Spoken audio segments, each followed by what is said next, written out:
Nerdiest Prime. What the hell is going on? Are you all right, number one? I've had it. Let's put all this technology to work, figure out what is going on, and get the hell out of here. It's kind of like the only time you see him kind of lose his cool with Picard. He's like, let's get out this technology and get the hell out of here. Like, he's like, stop just around. Let's do this shit. And it doesn't make any sense. He's just scared because, like, what's Picard going to do? Oh, Picard's just been... Oh, he's not been taking it seriously. You're right. We should use all this technology. What have I been doing? I guess I don't need to finish this book. Hi, welcome to Nerdiest Prime, where we are reviewing every episode of Star Trek The Next Generation. We are in Season 2, Episode 2, where Silence Has Lease. Let's hear about our first impressions. Let's start with Namir. I'm not ready. Let's start with Alan. Season 2, Episode 2, where Silence Has Lease. Silence! We open with Picard pacing around the bridge like a worried French grandmama. Turns out Worf's got Riker involved in some kind of Klingon fight club. There's only one rule in Klingon Fight Club: kill everything all the time and repeatedly. After all that nonsense, the real story starts when the crew discover a hole in space. Wesley makes a dumb observation, but Picard agrees with his teenage pseudo-son, and they decide to take a closer look. It's probably fine. Worf freaks out because of some childhood trauma we don't explore, called foreshadowing, but I'm sure it'll be fine. As long as they keep their distance, it'll all be fine, and they're inside the space hole. The crew spends a long time trying to figure out what's going on. Pulaski does some light data bullying, and discovers the Enterprise has a zoom setting. But they don't really get anywhere and decide, okay, enough science, time to leave. But uh-oh, they're trapped. Silence! Geordi joins the bridge, so we know things are super serious, and Pulaski takes Troy's spot because you can only have one woman on the bridge at any given time. Suddenly, a Romulan warbird appears out of nowhere. Worf puts his itchy trigger finger to good use and blows it up. Glorious victory! But Picard doesn't buy it. And right on cue, the Enterprise's sister ship, the Yamato, shows up. And just like real siblings, the Yamato completely ignores the Enterprise because it thinks Starfleet loves it best. Riker and Worf beam aboard. The Yamato is deserted. They somehow end up on the bridge, and when they try to leave, oh no, another bridge. It's bridges all the way down. Bridgeception. Surprise, surprise, Worf can't keep his ship together because it turns out never getting to leave work is his nightmare. Finally, in the third act, we meet the puppet master, Nagila, a space entity/scientist who's obviously not publicly funded, so doesn't care about research ethics. He points out the names of everyone on the bridge, including someone named Haskell. And we're like, why did the space scientist point him out? Oh, Haskell dies in the best death scene in Star Trek since Wrath of Khan. Anyway, Nagilum decides to kill half the crew for more data because as a space scientist, he's required to publish or his funding gets cut and he won't get tenure. Picard and the crew counter with half isn't enough and they should just kill everyone for science. Science! They set auto-destruct for 20 minutes. Picard heads to his quarters to listen to some pretentious classical music.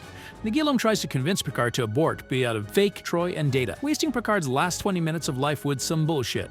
But suddenly, they're free. Picard doesn't believe it, and he lets the auto-destruct continue because the French never surrender. But everything's on the up and up, and Picard cancels imminent death. Turns out, Nagilum's learned everything he needs to know. Riker tells Wesley if he sees any more big space holes to steer clear, and Wesley thinks that's going to be tough as long as Riker's behind him. The Enterprise continues on its merry way, never processing the intensely traumatic experience they all just went through. Okay, then. I love this one. It's probably like it's probably my first really favorite episode. Like I think I enjoy this one even more so than Conspiracy or some of the other stronger season 1 episodes. And I feel like this one should have been the premiere because there's so much. I like the mystery, the tension, the climax. Like it's so much more better paced and exciting than the Child was. So I really enjoy this one. Okay, I'm ready. Yeah, I also really enjoyed it. I had a good time. I forgot how much I liked this episode.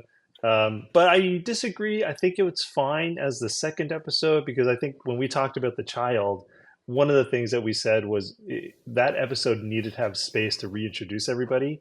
And I don't think you really had a chance to do that with this episode because so much happens. And it's so tight that, the plot is great and there's like lots of things going on.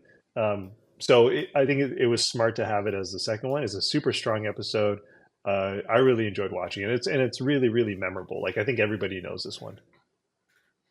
Yeah, I loved this episode too. It's I think this is one of the first great episodes of Star Trek, and in fact, even after almost 40 years, 35 years of this, it's still like one of the best episodes of Star Trek to me, or at least one of my favorites.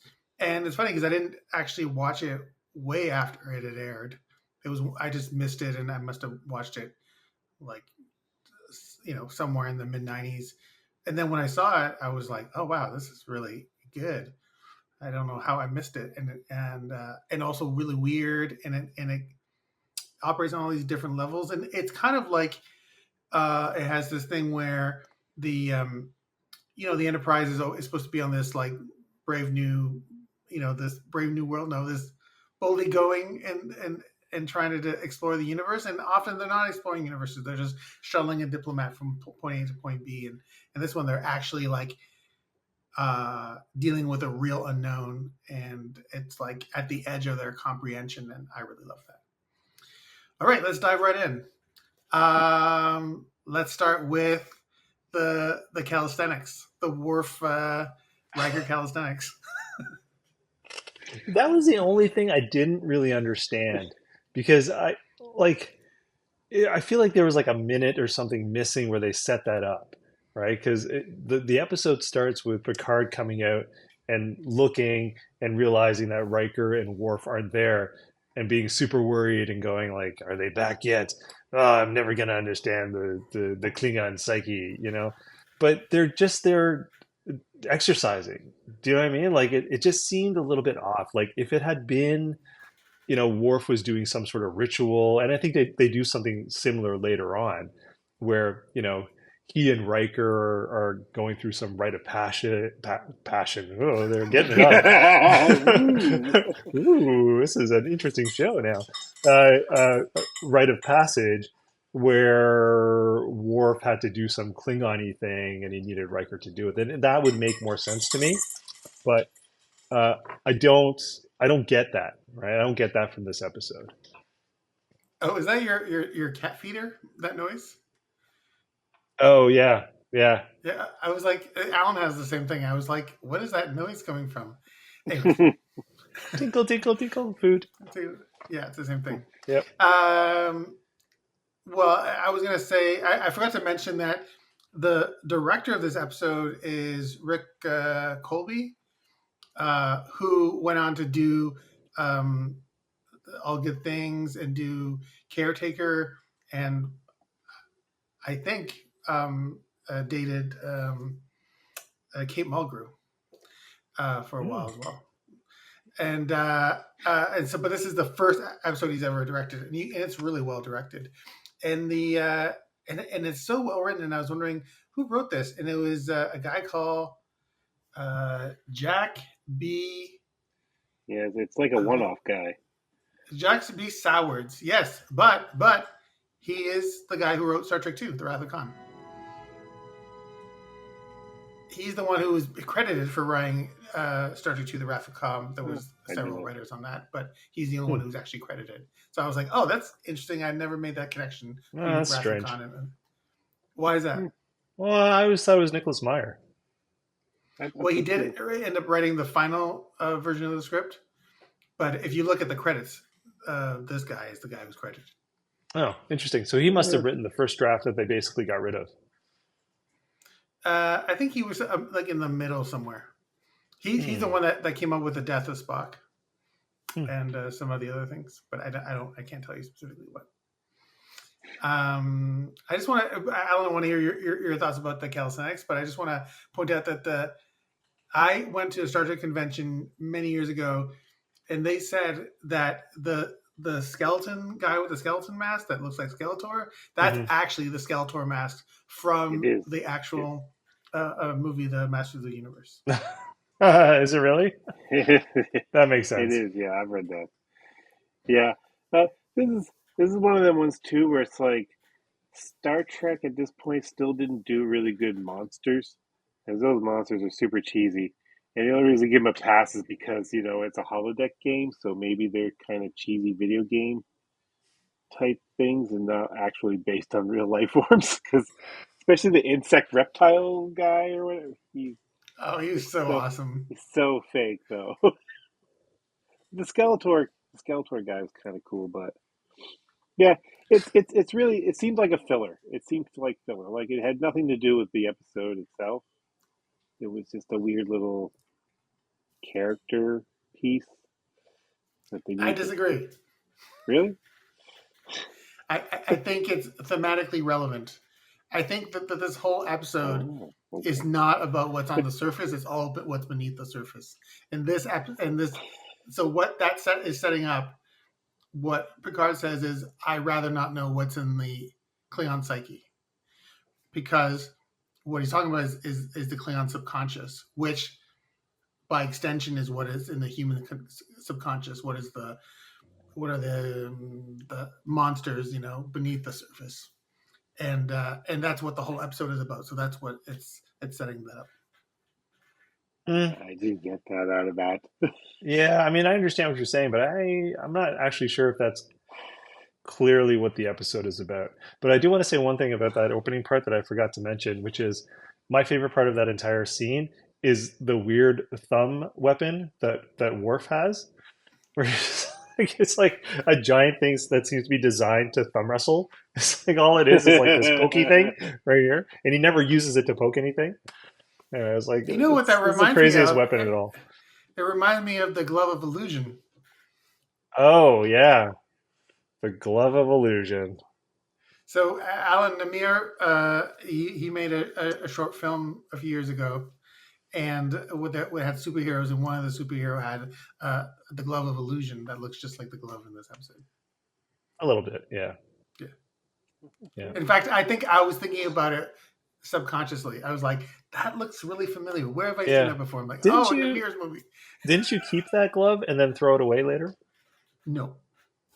Hmm. No. The only thing that I had was the prop comic book. Oh yeah, because that's probably worth tens of thousands of half pennies. Okay, moving on. I just wanted to talk about calisthenics.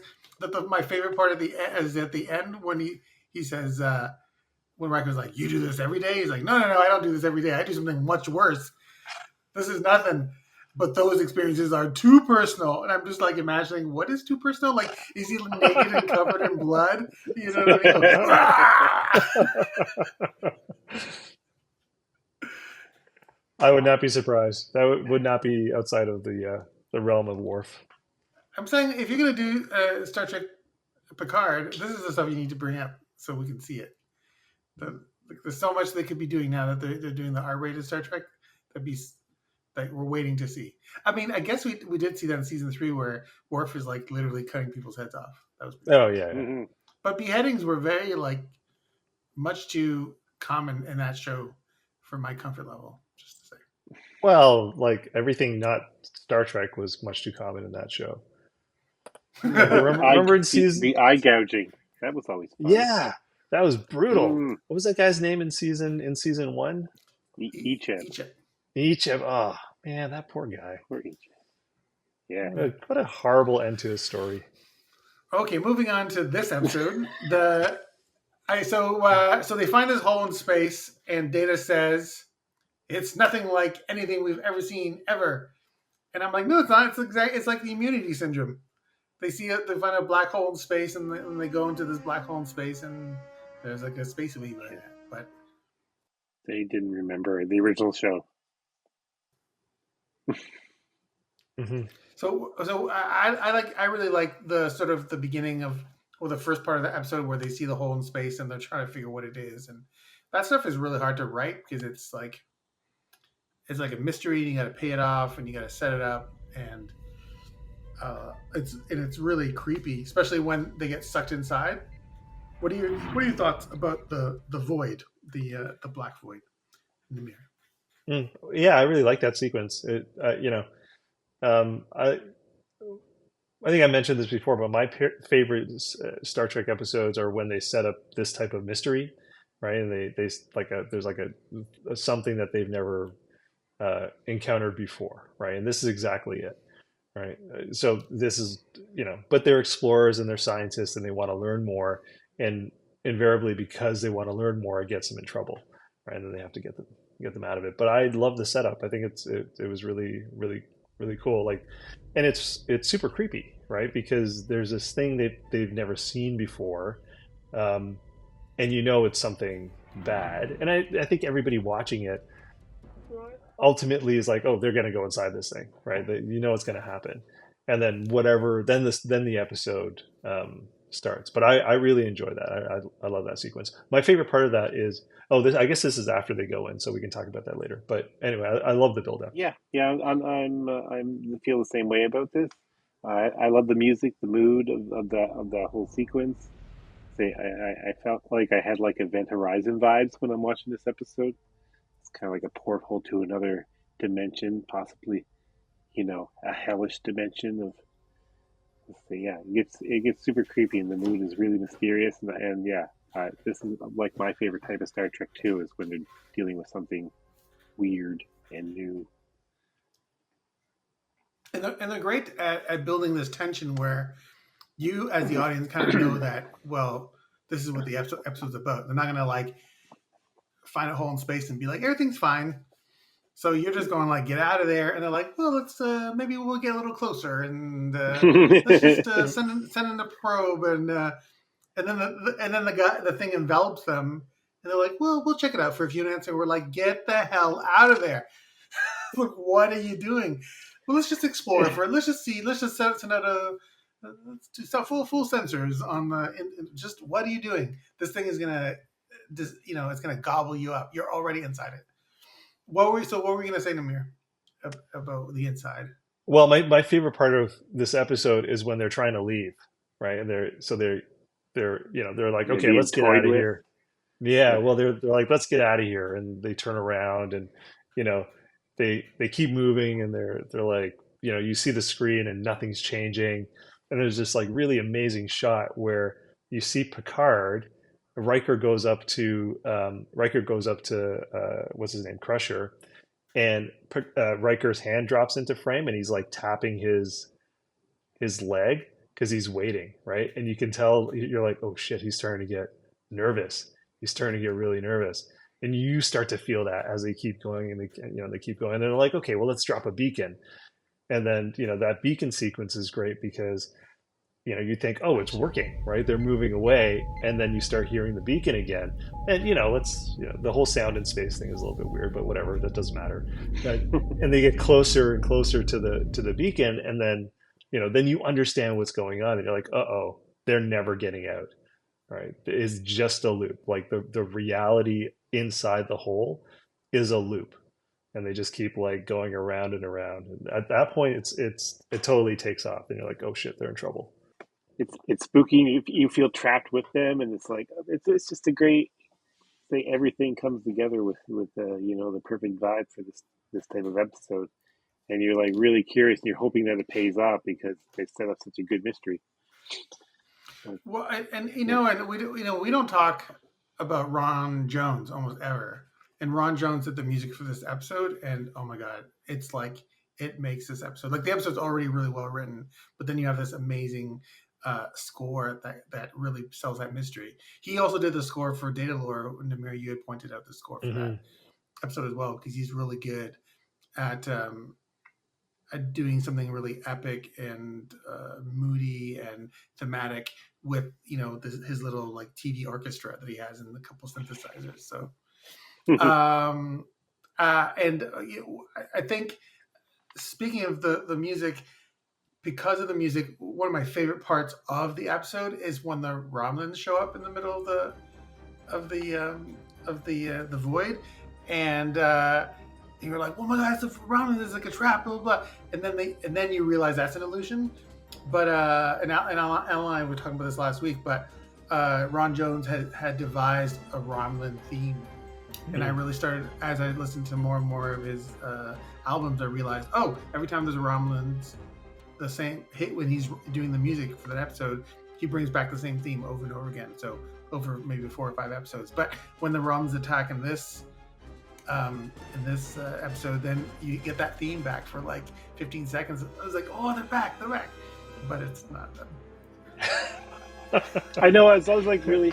It was weird because the only time you seen the Romulans before this, they were actually like kind of like, okay, we're going to work together, and then all of a sudden they're coming out of nowhere and are hostile and attacking you. Or what the hell's going on? And it's like you get to see the Romulans in action, but then it ends up not being really Romulans. So it's kind of a cop out, but it's still cool. You hope there's actually Romulans actually trapped in this void with them, and then they have to like put together something, which would have actually made it. I think this episode even better if that was what happened. But anyway. What did you have any thoughts about the Romulan illusion attack, Namir? No, I didn't really. I didn't really think about it too much. It was fine. I think because it's 5 seconds of the whole episode. Yeah, exactly. I was like, okay, that's interesting. But it's an exciting let's 5 keep seconds. it going. Yeah, it is 5 seconds.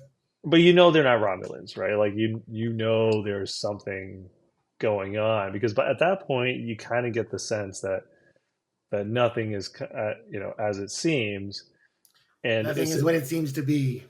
Yeah, so it's strange to just have the Romulans there, and so it's you're starting to understand what's happening, yeah. And then you have the Yamato shows up, and so Ghost ship. Alan knows my favorite episode of Star Trek is, or one of my favorite episodes of Star Trek, aside from this one, is Contagion that comes up in a few episodes in the second season, and that one has also the Yamato and Romulans as well. So it's almost like this episode kind of sets it up. A small taste, but it's a little taste of that episode. But it's interesting because it's like I don't know if this is actually true because at the time I was reading a book that was made for the role-playing game, the Star Trek Next Generation role-playing game, and in that book they said that there was only 2 Galaxy class starships, and one was the Enterprise and the other one was the Yamato. But the funny thing is that they changed the registry number. They call out the registry number in this episode of what it is. It's like something E, and then in the next episode, it's just like 10 episodes later, the Yamato has a totally different registry number, and that was just like a weird continuity thing. NCC 1305-E. It's the Yamato, a sister ship. I mean, the only reason they used the Yamato was so that they didn't have to build another set. Yes, that's true. Of course. But it totally works. Yeah. Yeah. Okay. So how do we feel about the scenes on the Yamato? Let's start with Alan. That's what I was going to say. I was like, I love just how when they immediately are beamed over and then they're immediately separated, and there's like the lighting is different, and you hear the spooky howling and screaming, and I say again, it gave me like Event Horizon vibes where they're like on a ghost ship to hell or whatever. It felt that kind of like Ship of the Damned. And it's like, oh my God, what's going on? I'm like, are there people being tortured or, it's like, it's just, it's, you feel like you're going crazy while Worf is going crazy. They're exploring this ship. So. And all the bridge stuff. It's just so weird and creepy. And I was just like digging it. And that stuff is hard to do. And they don't do it very often on Star Trek where things are so like turned around in the episode that you start getting turned around. This is one of the episodes I remember watching. I'm trying to remember the name of the one where Riker starts going. He's at the mental hospital. Oh, Frame of Mind. Yeah. I still don't know when I watched that one. What's real? I was like, maybe Riker isn't Riker. Okay, so what about you, Namir? What did you feel about the Yamato sequences? Yeah, I thought they were really effective right from the beginning. As soon as as Alan was saying, the lighting is different. There's no one on board. You just feel like everything is wrong. Like everything's wrong. Even the material that the ship is made of isn't. It's not titanium. It's something totally that they don't know, and so everything is wrong right from the beginning. And as an audience, you really feel that. And for me, when I watch this episode, I start to feel a little bit of panic for them, right? Because I'm like, how how are you going to get out? How are you going to get out of this? How are you going to get out of where there's obviously something, messing with your reality? How can you combat that, right? And as soon as they go on the bridge and they find, they can't escape the bridge, right? There's like, there's two bridges. There can't be two bridges. That whole sequence, like that for me is like so claustrophobic. I start to feel really, really like panicky a little bit for them. So it's really well done. Yeah, and I think that's when we come back to what I think the theme of the episode is, because I think what the episode is saying is that humans are just basically like evolved animals with all the same little like instincts that, these animal instincts that we had for millions of years and so as much as we have this intellectuality and this other stuff on top of it, at the core were these little like animals just, and so that's what Worf represents. Worf is like the epitome of like, he's just trying to hold on to it. And you see that happen at the beginning episode where he almost loses it on Riker, and Riker's like, whoa, stand down, Lieutenant, or whatever he says. At ease, Lieutenant. And then when Worf is starting to lose it on the bridge, he goes, at ease, Lieutenant. And you can see Worf, like that animal part inside him, start to take over, and he starts to lose it. And you can see his sort of more evolved part of his brain or whatever take control. And you can see the duality in Worf, which is a metaphor of, and you see the same thing with Riker, because Riker then when he gets on board, it's kind of like the only time you see him kind of lose his cool with Picard. He's like, let's get out this technology and get the hell out of here. Like, he's like, stop just fucking around. Let's fucking do this shit. What the hell is going on? Are you all right, number one? I've had it. Let's put all this technology to work, figure out what is going on, and get the hell out of here. And he was like, and it doesn't make any sense. He's just scared because, like, what's Picard going to do? Oh, Picard's just been, he's not been taking it seriously. You're right. We should use all this technology. What have I been doing? I guess I don't need to finish this book.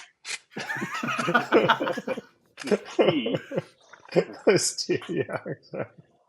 I never understood about when they go over on that ship. Why don't, I mean, I know it's a budget thing, but logically speaking, why don't they wear a spacesuit?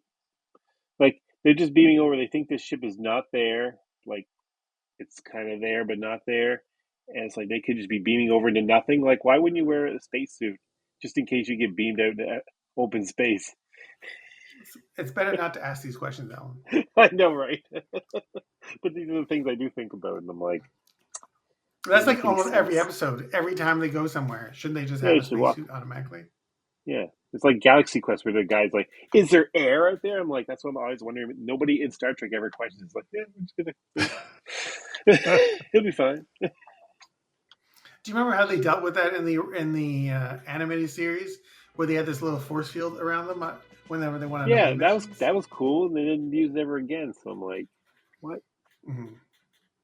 Because it's not canon, Alan. That's why. Bugs me though. What? That doesn't make any sense. Okay, so they get back to the ship, and then Nagilum finally shows up, and Nagilum shows up sort of like, it's like more than halfway through the episode, and then you meet kind of the bad guy for the first time. Incidentally, he is named Nagilum. Nagilum is Mulligan is backwards, because the actor that was supposed to play him initially was a guy called Mulligan. In the same way Richard that Mulligan?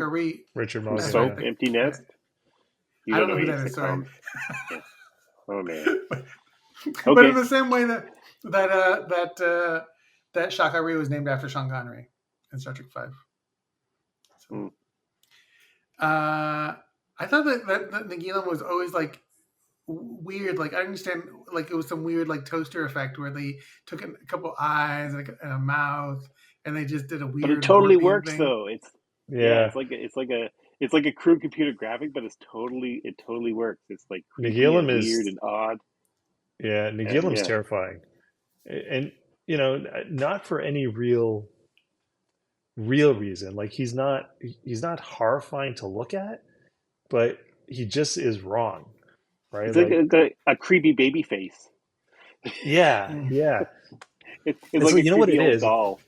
Yeah, it's like that idea in special effects, like the uncanny valley, where you Oh get yeah, yeah, yeah. that's what it is. It's like the uncanny valley kind of in this episode, um, where you know what he's going for, and he even says it. He's like, "Why are you guys so afraid of me? I've gone through such trouble to look like you," and you're like, "Oh, you don't really look like us, you know." Right. Like, I'm you got a a couple of things friendly wrong. spaceman. Yeah, yeah, exactly. I don't know, but you should do some more research on Wikipedia or something, But oh, but it's just so well done, Like as soon as you see him, you're like, oh shit, this is really bad. Like this is not good. And for me, that sense of panic and claustrophobia like gets ratcheted up to like Mm. 11, and I'm like, oh, this is even worse than I thought it was going to be. Well, it occurred to me watching this episode that Nagilum is like Evo Q, basically.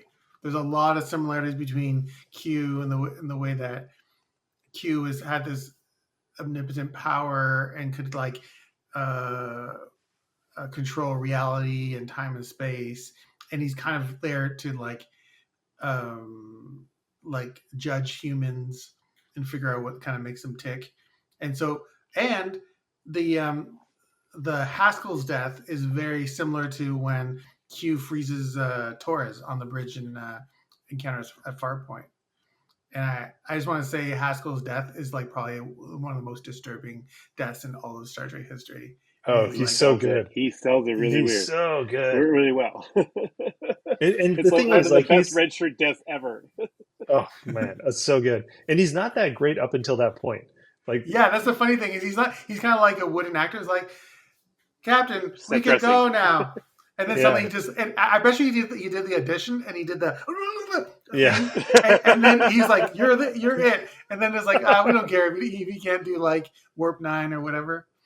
But did you guys notice that suddenly, and this is the first time I noticed this, that Wesley's on the bridge and then he's mysteriously gone, and then Haskell's there, and I'm like, oh, the whole reason Wesley's gone is so that otherwise Wesley would be the one who would have been like scared to death and killed in this horrific way, and they just like, let's just get the other guy, get the red shirt in there, and then Wesley just comes back like, take a oh, bathroom like break. nothing happened. Like, I was gonna go poop in the.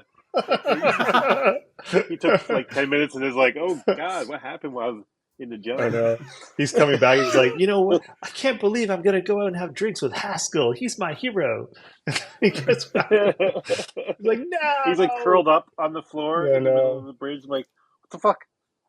But you know what's funny? And this is the first time I noticed this. Do you notice Haskell when he's curled up and dead, and Pulaski, it says, "Oh, he's gone." The actor's nostrils are flaring. I saw that too. And then they reused the same shot, and his nostrils are flaring again because they used him in the fetal position. I'm like, he's not dead. His nose is twitching. His nose is twitching. He's okay. It's gonna be okay. It's a post-mortem twitch.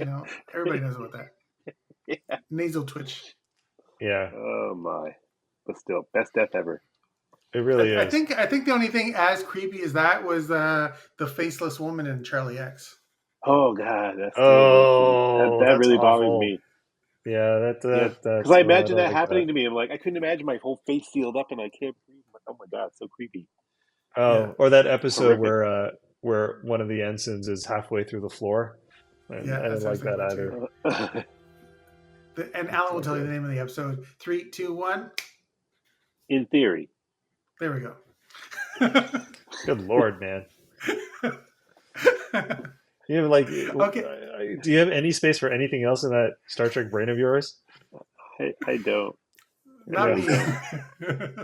This takes all my. It's like I'm like the binar computer. When it's like when they download the binars computer and on the Enterprise computer, there's nothing left. There's just only. Yeah.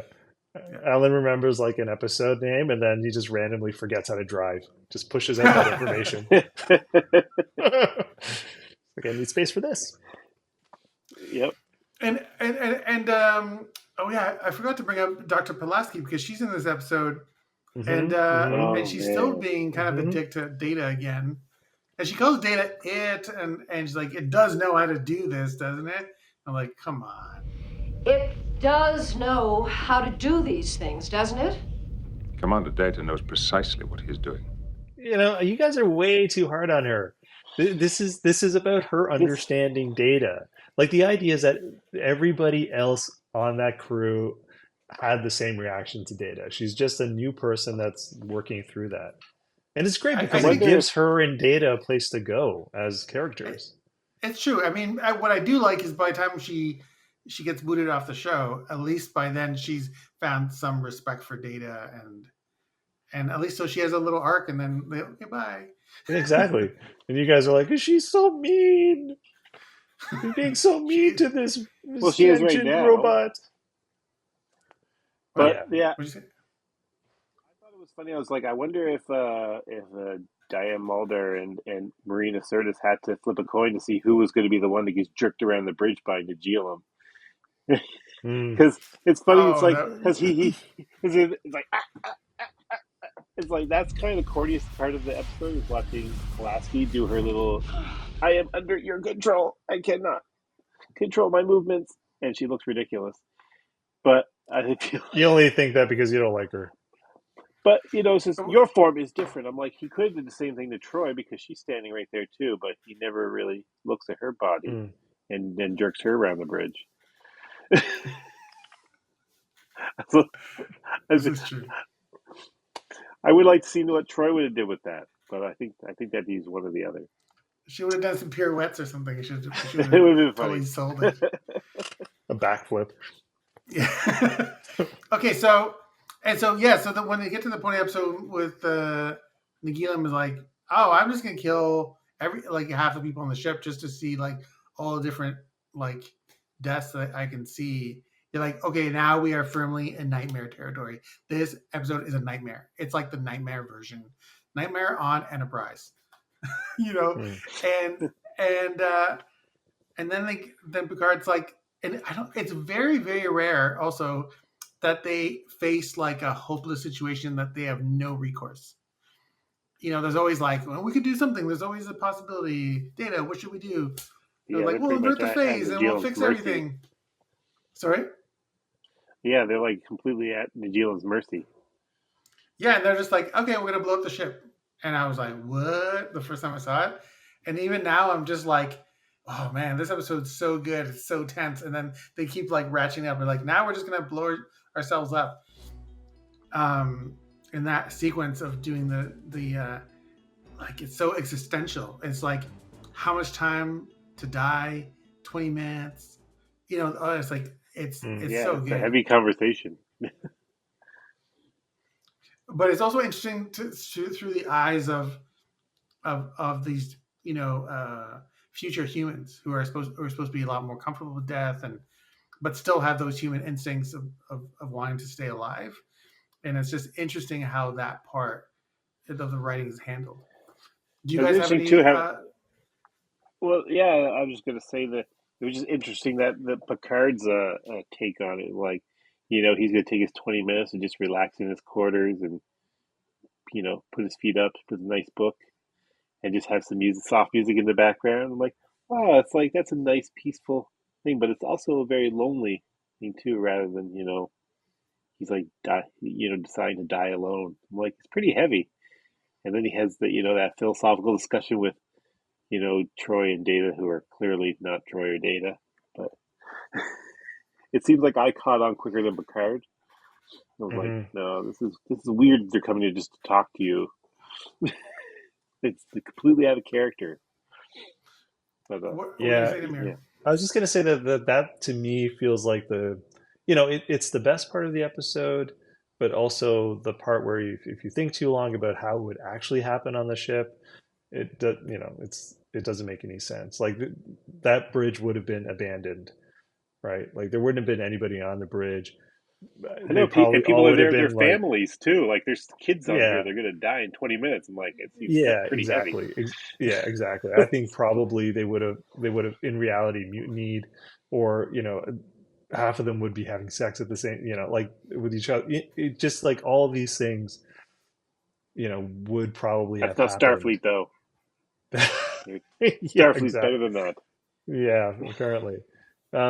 but I liked it. I mean, I thought it was still a great ending. And I always thought, Haskell aside, I always wondered whether or not Nagilum was bluffing, like whether or not he just said he was going to do that just to see what they would do, right? Because that's the experiment, right? The experiment is to see how they react to death. And so if he threatens them with death, he has to first show that he can actually do that by murdering one of their crew. But maybe he just wouldn't have actually gotten rid of half of them, because if that was the case, why would he let them, initiate the self-destruct? He's already established that he can control people and he knows what's going on. I think all of this was just a little bit of a bluff and a ruse just to see what was going to happen. What is death? Oh, is that all? Oh, Data. You're asking probably the most difficult of all questions. Some see it as a changing into an indestructible form. On the other hand, there are those who hold to the idea of our blinking into nothingness. I love that scene in Picard's quarters so much, and it's like the only time I think in Star Trek, and certainly the only time Picard talks directly about death and what he thinks happens after death. And I feel like they handle it so well because, first of all, that stuff can be really like corny and can also just fall flat or be meaningless. And the whole episode is just kind of riding this edge of they could fall on their face the whole time, but they just manage not to do it because, two guys just running around a ship that's dark and there's howling, like that could have been like the worst, like so cheesy. And like the weird monster with the fake, the weird computer generated face, that could have been like the worst thing ever. And this scene could have been the worst thing ever. But actually, I think this is like probably my favorite scene in all of Star Trek because it's a scene that kind of really transcends like TV, and it gets into the spiritual religious stuff, which I always really appreciate. And also it's so enlightened, like the way he talks about it. He's like, yeah, we don't know what the hell's going on in the universe. Like, we just have the slightest idea of what the universe is and what reality is. And, it's like, we're just energy. And it's very like, it's almost Star Wars level, like the Force, and the Force is here and there. And anyways, I always love that. What were your guys' takeaway from that little scene specifically, if you have any? Well, I really liked it. I really thought it was great. I mean, for the same reasons, I like it when Star Trek actually does, the philosophical side of science fiction, which we don't really get with new Trek, right? We just don't. Like it's just a lot of like action and eye gouging and beheadings and that kind of stuff, right? They tried really hard on the last episode of Discovery when they went and found the progenitors tech. They were trying real hard to do something like transcendent, but I don't think so. I think they need to take a philosophy course at the college level or something just to learn how to think about, life and death and the afterlife. Poor Discovery. Yeah, exactly, 100%. But I think that's what makes those scenes is really what makes me feel like they're from the future, that they're from a much more enlightened kind of time, and you buy that they're this way, right? Because they think about these things and they have answers, and they're faced with situations where they actually have to deal with the reality of something like that, right? Like the reality of trying to figure out what life after death is going to be. And so it just adds this really cool layer to the show, right? Where it feels like it's actually more relevant or more truthful, right? Like you never get that with the new show. And I don't want to keep harping on the new shows, but they do suck. But you will. But I will, and this is one of the reasons why, right? Because they never try and address like some of these really meaningful philosophical ideas in a way that makes sense, right? It's always wrapped up in some sort of like ridiculous action sequence, and you're like, that's not. I don't know who wants that, but I don't. Rant over. It's What about you, Alan? to be continued. Well, no, I think I already said kind of earlier that the scene in the quarters it's what you like about. I think this episode has all the ingredients of like a great Star Trek, where we have this philosophical piece, we have a weird high concept sci. What's happening over there? I'm just wondering why Lucas doesn't have any actual glasses, and why He's drinking out of a measuring drinking. cup. I've been He's wondering as drinking to out of like, a is he measuring drinking a cup. science experiment? This is a beaker. Oh my God. He's like, oh no, that Anyway. was acid. I experiment. Nah. This is an IKEA glass, is what it is. It's from IKEA. It's a measuring I cup. paid good money for this thing. It's a measuring glass from measuring cup. That's why it has a handle. I feel like if it was a measuring Lucas glass, it wouldn't have a didn't handle. know where. It would. How would you? What measuring cup doesn't have a handle? Oh man. Anyway, I just saw Namir look at me like, and then I did a spit take into my glass. my God. And then you knew how much was left in the glass, how much you returned to the glass. You can measure it. 10 milliliters. When I do a spit take, it's 0.5 liters. Oh my God. Okay. Anyway, I'm sorry. Yeah, I'm sorry, Alan.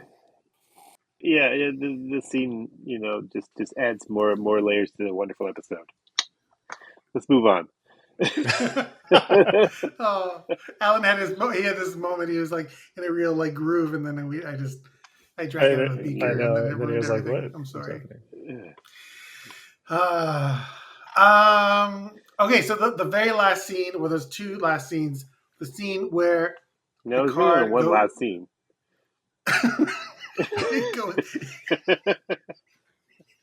Maybe the second to last scene.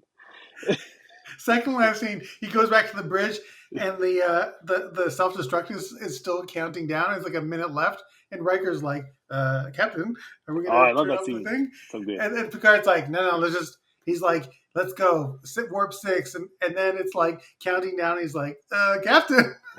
Captain. See, I love this. I can just see like Riker's so like, good. "Captain." Such a good climax. Like that's what I found about, because one of my gripes about the child was it felt so anticlimactic. Like nothing really. It turned out to be kind of a nothing burger. And this one's like the climax is so good and so tense. You're like, oh my God, we're down to the last like 10 seconds. And then Riker does his like, yes, wholeheartedly, I agree, concur, stop this. It's like, a yes would have been fine, Commander. And it's like, I just wanted to make sure. That was the point of the episode when I first saw it. When I was, I don't know what age I was, and I first saw it, I was like, that's what made me go like, I love something. Abort. Auto-destruct sequence. Riker William T., do you concur? Yes, absolutely. I do indeed concur wholeheartedly. Auto-destruct. Cancelled.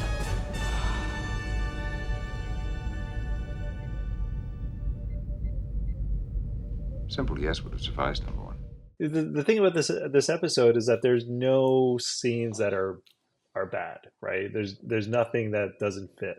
They're all great, right? Everything's done so well, right? It just fits. And this too, right? Like you get why Picard is like, is all this an illusion? Like you understand what he's doing, and you get the panic in everybody else's eyes. But the interesting thing is like they don't. They still don't like mutiny, right? They're still waiting for him. No one's like, even Riker's like, what are we doing here? But he doesn't do anything, right? He's still waiting for like the last couple of seconds, which is great. They all trust him, and you can see that's what's so great about that crew is like how everybody has so much confidence in Picard and what the kind of person he is, because he could be crazy. I was watching another episode where I was like, he could just be totally crazy, but people just believe him, Like, and in the last episode, in All Good Things, he's doing all sorts of crazy stuff. And people are like, Captain, what are you doing? And they're like, you got to believe me. You're the best crew ever. I'm like, okay. Yeah, exactly. Yeah, because he's been right so many times. And Yeah, and you get that out of the episode and the show. Like you really feel the relationship between these characters, and they trust each other and they care about each other, and it's like they've gone through all this together, and it feels natural, right? Like that trust feels natural. Mm-hmm. Well, and then you have the last scene, Alan, where he's in his ready room and Nagilum shows up on his TV screen, and they have this little exchange. And again, it's very Q-like. It's like this is my assessment of humanity, and as much as you hate Nagilum and how evil he is, you also kind of have to respect him for like, oh yeah, he kind of makes sense, and he's probably from a higher level of existence or whatever. So he's like, whatever, Haskell's fine. Yeah. Well, that's the thing. I don't think he's evil. It's like I stepped on one ant. There's still millions of other ants. Yeah, that's basically it. Like he's at a higher plane of existence. He's not evil. He's like indifferent, right? He just wants to learn, and he's learning through. Never comes off as evil. Yeah, like it's so I like the indifference makes him scary, right? Like it would be less terrifying if he actually was evil. Like if he was like, I'm doing this because I love pain, like, and he's got a mustache, he's twirling a mustache or something, right? Like it's space stash. Yeah, space stash. A dimensional mustache. That's right. Yeah. But I don't think that's it, right? It's just that he doesn't really think about humans at all, right? Like they're like literally like what Alan was saying, ants. Right, they're just not at the same level. Poor Haskell too. They have a quick closing joke on the bridge there, and it's like a man just died horrifically. He's like, hey, Mr. Crusher, if you see another hole in space, you avoid it. It's like, what about Haskell? Anybody thinking of Haskell? Yeah, exactly. Is that Haskell's blood? Okay, let's go. Yeah, they cleaned him up off the bridge real quick. Yeah, they really did. Yeah. Away. Well, that's the thing. The thing often with Star Trek is they feel like they need to like take the audience for a ride, and at the end they need to go, shh. Oh, I hope you enjoyed your ride. Like everything's okay now. Yeah, shh, it's all fine. Everything's fine. Yeah. And I don't think that it needs that, but that's just kind of what Star Trek is a lot of the time. Yeah. But you also like it's a good way to end the episode. Yeah, exactly. That's a good way to be like, the episode is done with a little joke. Oh yeah, exactly. All right. Shall we do our ratings, or does anybody have anything else to say about this episode before we do our ratings? Thinking. No. So. Let's go right to the ratings. Let's out of 10.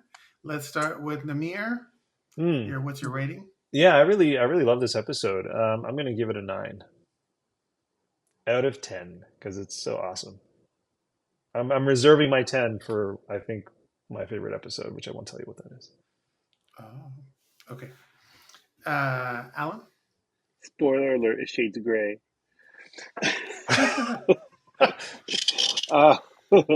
That's an 11. Code of Honor, then. Maybe that's your yeah, I would give this one. I'd probably give this one an 8 out of 10. Of like, I really love it. It's probably like my first favorite out of this entire series. When we're as we've been moving along, and yeah, I still feel like there's better ones coming down the line, but this one is like top marks for me for earlier TNG.